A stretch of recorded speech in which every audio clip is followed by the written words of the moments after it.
Now about that time, King Herod stretched out his hands to oppress some of the assembly. He killed James, the brother of John, with the sword. When he saw that it pleased the Jews, he proceeded to seize Peter also.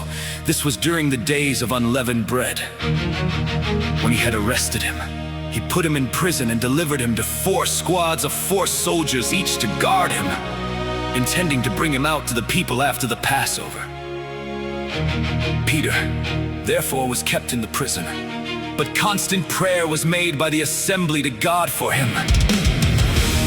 The same night when Herod was about to bring him out, Peter was sleeping between 2 soldiers, bound with 2 chains. Guards in front of the door kept the prison. And behold, an angel of the Lord stood by him, and a light shone in the cell. He struck Peter on the side and woke him up, saying, "Stand up quickly!" His chains fell off his hands. The angel said to him, "Get dressed and put on your sandals." He did so. He said to him, "Put on your cloak and follow me."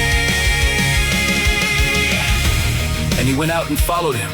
He didn't know that what was being done by the angel was real, but thought he saw a vision.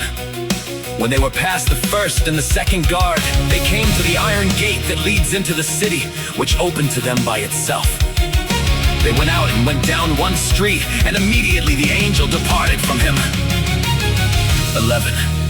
When Peter had come to himself, he said, "Now I truly know that the Lord has sent out his angel and delivered me out of the hand of Herod, and from everything the Jewish people were expecting." Thinking about that, he came to the house of Mary, the mother of John, who was called Mark, where many were gathered together and were praying. When Peter knocked at the door of the gate, a servant girl named Rhoda came to answer. When she recognized Peter's voice, she didn't open the gate for joy, but ran in and reported that Peter was standing in front of the gate. They said to her, "You're crazy!" But she insisted that it was so. They said, "It is his angel." But Peter continued knocking. When they had opened, they saw him and were amazed. But he, beckoning to them with his hand to be silent, declared to them how the Lord had brought him out of the prison. He said, "Tell these things to James and to the brothers." Then he departed and went to another place. Now as soon as it was day, there was no small stir among the soldiers about what had become of Peter. When Herod had sought for him and didn't find him, he examined the guards, then commanded that they should be put to death. He went down from Judea to Caesarea and stayed there.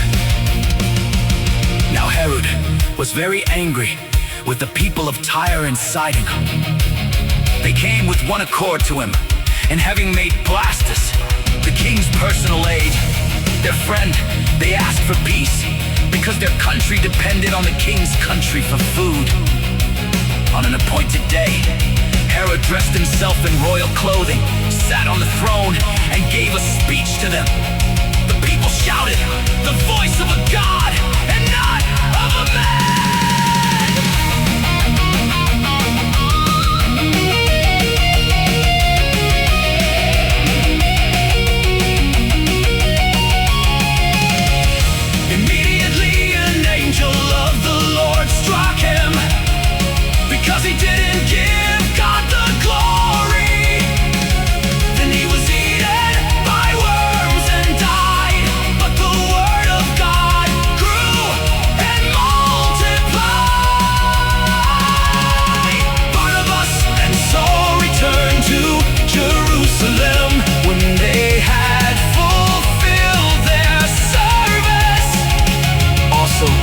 With them, John, who was called Mark.